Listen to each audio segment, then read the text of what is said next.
Tá? Ela veio por intermédio do contato do Tribunal de Justiça, que procurou o Jefferson Sábio, e ele fez a primeira reunião a respeito dessa oportunidade no tribunal, e aí levou para a equipe de inovação para que nós pudéssemos estudar e elaborar uma forma de atender essa necessidade.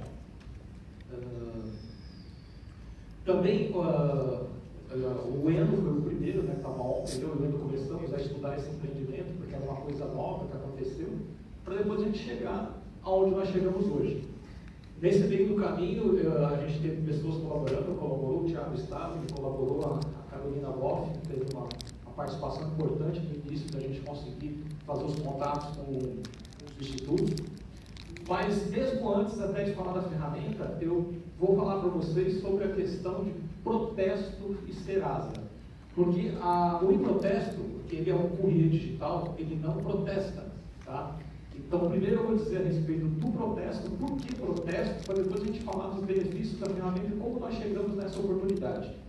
Muita gente não sabe a diferença do que é o Serasa, o SPC e o protesto. Né?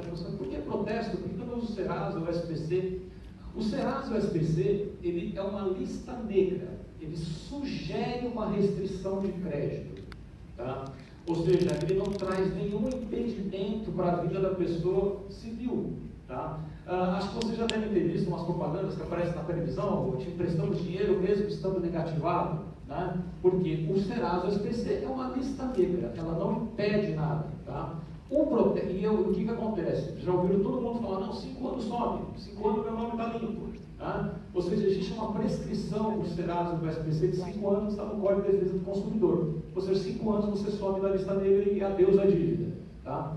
O protesto, não. O protesto não prescreve, tá? A pessoa vai constar como devedora para sempre. A única maneira de você eliminar um protesto é ou pagando ou por ordem judicial.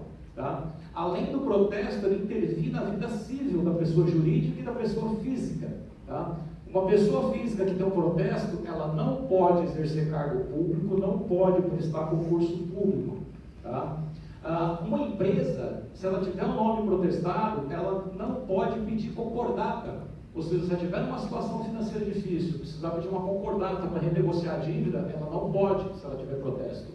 E alguns protestos, eu não me lembro a quantidade exata, que a gente chama de protesto contumaz, o devedor vai lá e pede a falência imediata da empresa, com protestos. Tá? E, por exemplo, a empresa tem protesto, não pode fornecer serviços públicos. Imagina a Softplan, se tiver um protesto, ela não pode receber de mais nenhum dos clientes da UNGP nem da UNJ. Então o protesto causa efeitos na vida da pessoa. Tá? E ela quebra a prescrição. E um detalhe também interessante, você só pode protestar títulos executivos. Você pode pôr no Serasa e no SPC o que não é título executivo. E título executivo, ele tem que estar descrito em lei. Tem que ter uma lei que diz, o cheque é um título executivo. Tá? Somente esses títulos podem ser protestados. Agora, o que benefício, como surgiu isso? Por que o protesto em cima de sentença judicial?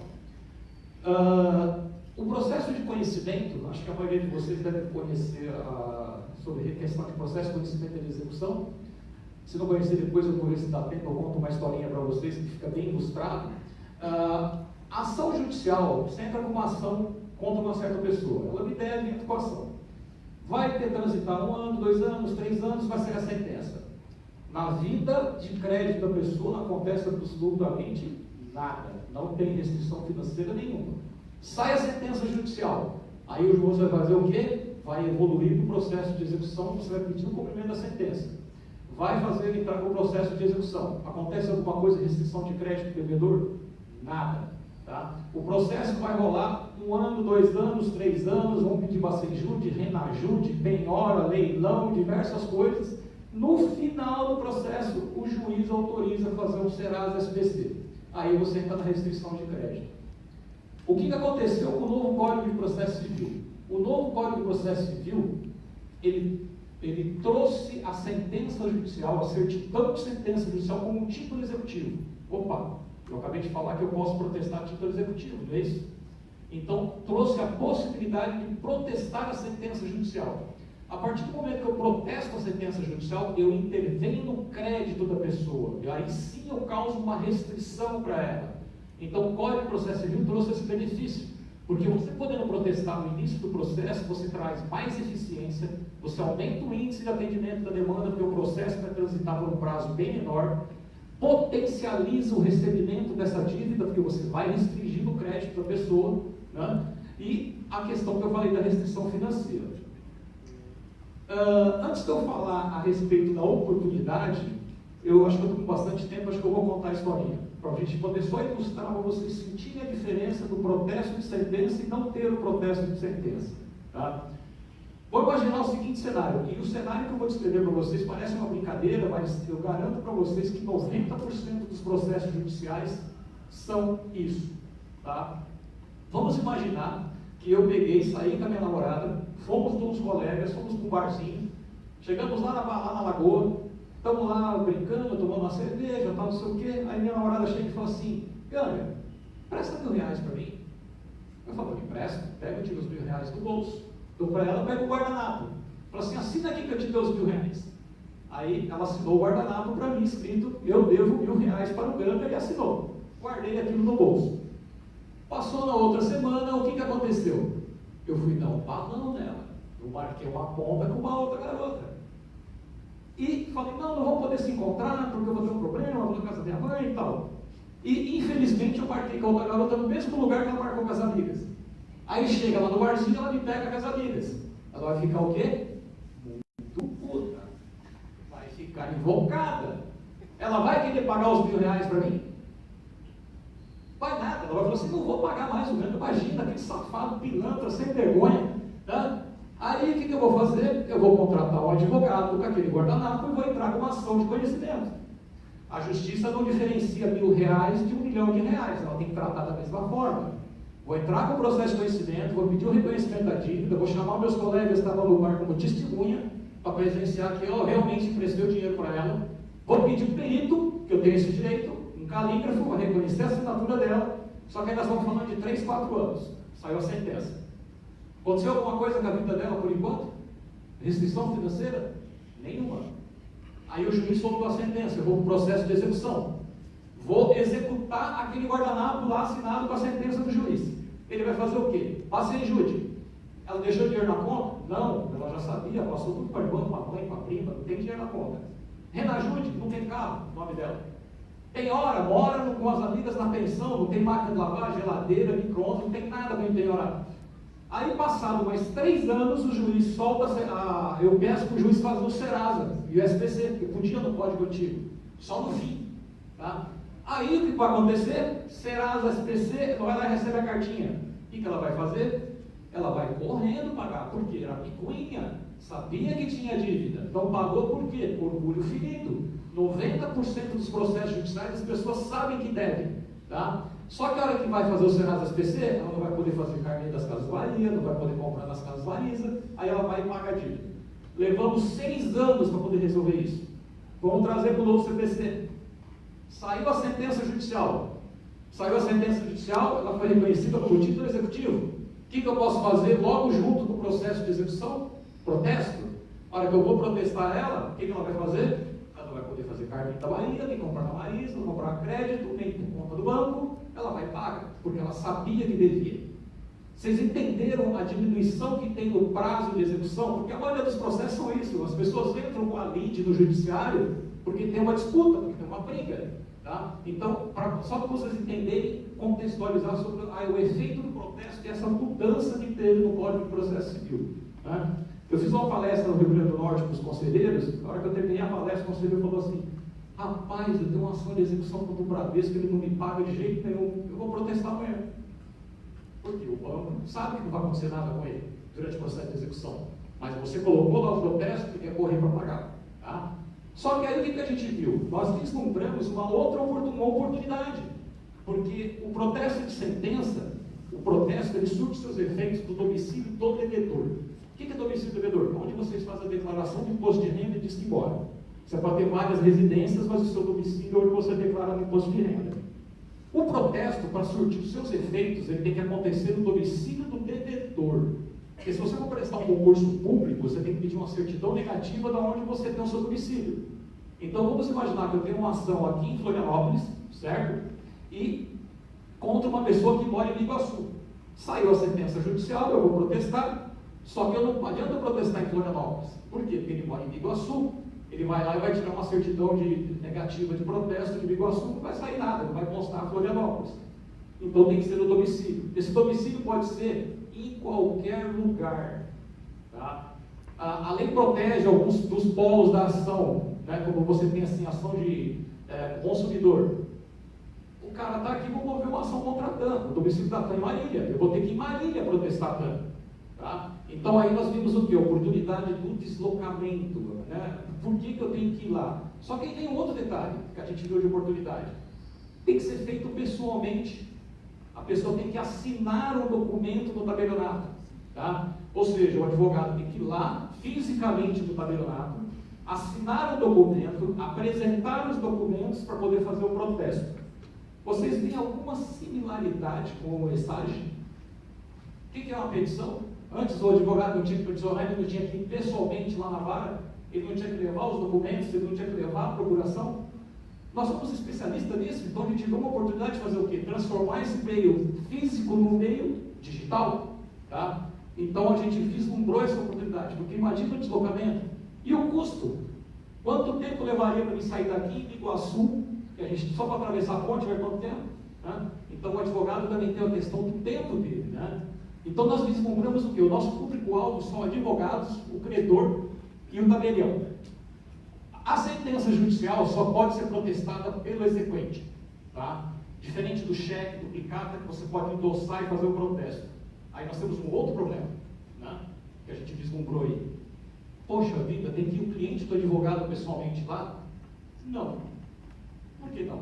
Porque o advogado, o Estatuto da Ordem concede a ele o direito de autenticar documentos que ele apresenta. Ele é o procurador do cliente. Então a lei diz que o apresentante da protesto de sentença é o credor, mas o advogado pode apresentar em nome de, ou seja, o nome do cliente dele. Tá? Mais alguma semelhança com o que a gente já faz? Não. Né? Nossos potenciais são eles e também os tabeliões, porque nós chegamos até os tabeliões e eles também são usuários da plataforma. Aqui é um exemplo de como funciona a ferramenta. Né? Saiu a sentença judicial, o advogado solicita a certidão de sentença, nós validamos se ele realmente é um advogado. Feito isso, ele vai anexar os documentos e assinar eletronicamente, né? Pode ser até com a assinatura do cofre. Aí vai ser feita a distribuição para os tabelionatos. A nossa ferramenta vai fazer essa distribuição. O advogado... Então, o que nós temos nessa ferramenta é muita integração com os domicílios, com os locais que estão. A questão da assinatura digital e anexar os documentos foi uma forma para que os tabeliões aceitassem a nossa solução eletrônica. Por quê? Como o Jean falou a respeito da assinatura digital, da segurança, tudo, só que tem um detalhe importante com a assinatura digital. Quando você assina o documento digitalmente, você coloca um hash dele, você põe uma assinatura, você põe uma impressão digital. Então todos os documentos que o advogado envia via nosso sistema são assinados. Porque depois que sai do nosso domínio, ele vai para os tabeliões, esse documento eletrônico vai andar. Se alguém mexer nesse documento, quebrar a integridade, a assinatura digital garante que aquele documento não foi adulterado. Tá? Por isso também a certificação e a assinatura digital. Porque a ferramenta é para advogado e ele tem que estar ativo, porque ele está em plenos poderes de exercer como procurador. E como eu falei, né, o advogado ele responde pela autenticidade dos documentos que ele anexa. Existem municípios, inclusive, que tem lei municipal que aceita autenticar documentos com a assinatura do advogado, tá? Autenticar a cópia com a assinatura do advogado. Então, ele tem os documentos dele, ele responde por isso. Né? Isso aqui é basicamente o que eu acabei falando com a imagem, né? Para realizar o processo. Quais são as razões que eu faria um processo por forma digital? Evitar filas, custo de transporte, meu tempo, precioso tempo, paga somente pela apresentação de protesto realizado, ou seja, nosso poder de negócio não tem taxa de assinatura, taxa mensal, o advogado paga quando ele envia o protesto, quando ele apresenta o protesto. Tá? Autenticação, confiabilidade e integridade no envio da apresentação do protesto, que a gente garante isso com a assinatura digital. ele acompanha em tempo real o que acontece no protesto, ou seja, todas as fases que acontecem lá dentro. Aquele exemplo que eu dei ali no slide anterior, que ele recebe a informação se foi pago, protestado, sustado, ele recebe isso imediatamente dentro do nosso sistema. Não sendo digital, ele ficaria sabendo disso uma semana, 2 dias, 10 dias, 20 dias, eu teria que ir lá pessoalmente para saber o que aconteceu com a apresentação de protesto. E ele pode realizar essa apresentação em qualquer lugar, e a ferramenta pede o CEP e já diz para ele se aquele domicílio está homologado. Essa semana nós realizamos a nossa primeira POC de ponta a ponta, e aconteceu um fato bastante interessante que mostra a potencialidade dessa solução. Vocês estão vendo esse desenho aí na tela? Aquele ponto ali é onde fica o escritório do advogado que fez a POC com a gente. Vocês estão vendo a quantidade de água que tem em volta dele aqui? Aqui a gente tem o Rio Negro e os Solimões, e aqui a gente tem onde está o cartório de protesto que atende essa comarca. O que o advogado teria que fazer? Ele teria que pegar um barco, atravessar o Rio Negro, atravessar os Solimões para fazer a apresentação do protesto dele lá na capital, em Manaus. Ele fez isso tudo do escritório dele, sem precisar sair de lá, em 5, 10 minutos. Tá? Você veja a importância disso, do benefício da ferramenta. Você vê que foi bastante interessante que nosso primeiro POC pegou um caso que demonstra realmente o benefício da ferramenta. Tá? Tá até aqui o protocolo aqui que a gente recebeu, que está no terceiro ofício. Aqui a questão dos nossos parceiros, né? Nós estamos fazendo parceria com as OABs, com os tabelionatos de protesto, e agora estamos fechando uma parceria com a ASP. Esse desenho aqui, só para poder vocês entenderem que um dos maiores desafios do protesto é a integração com todos os estados. Os tabeliões de protesto, eles são fiscalizados pela Corregedoria dos Tribunais de Justiça. Ou seja, nós temos que nos integrar com as particularidades de cada estado e fechar convênio com cada fornecedor. Né? Então, existe toda uma complexidade de integração, de tecnologia, de mudança de um estado para outro. Virou até uma piadinha com o pessoal do nosso desenvolvimento, que é o padrão FEBRABAN que não existe. Né? Todos os estados deviam ter um padrão de FEBRABAN de integração, só que cada um tem um padrão diferente. Né? Aqui é a cara da nossa home. Nós modificamos a home essa semana, nós lançamos a home nova, porque a gente identificou que ela não estava vendendo a ideia do nosso produto. Como eu falei, a ferramenta ela não protesta, ela chama e-protesto, para quem protesta é o tabelião. Nós fizemos o quê? Nós somos o courrier dessa movimentação, nós somos o boy dessa movimentação. Nós levamos o protesto até o tabelião sem sair de casa. Por que escolhemos courrier? Eu não ia fazer essa explicação, mas eu vou fazer um breve comentário. Vocês já viram aqueles caras a cavalo em filme antigo, com um rifle na mão e a sacolinha do lado? A expressão courrier é uma expressão americana que garante a velocidade e a garantia que vai integrar aquele documento sem ser adulterado. Essa é a origem da palavra courrier. Quem usa muito esse nome é a DHL e a FedEx, tá? Então é uma garantia, é uma entrega rápida com segurança e garantia. Então nós fazemos o quê? A integração entre o advogado e o tabelião. Tá? Então, por isso, a gente não protesta. Eu tive que falar a respeito do protesto de vocês, para poder entender o benefício do protesto, que nós pegamos o gancho para poder transformar isso no meio eletrônico, como fizemos há mais de 20 anos com o peticionamento dentro dos tribunais. Aqui só a gente fala das 4 principais etapas. Tá? Dentre elas seria um cadastro bem simples, né? Onde a chave é CPF, os advogados estão acostumados a se cadastrar com CPF em todos os tribunais, então não existe nenhum problema, já estão acostumados com isso.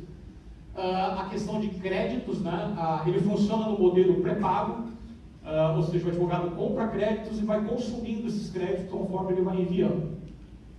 A realização de protesto de sentença, onde ele coloca o CEP e a gente já sabe que tipo de título, porque a questão que eu falei da particularidade de estado por estado, tá? Tem estado que chama certidão de sentença, tem outro que chama certidão de crédito de sentença, chama certidão de crédito trabalhista. Então a gente também tem que adaptar cada necessidade de cada estado, a denominação de cada um.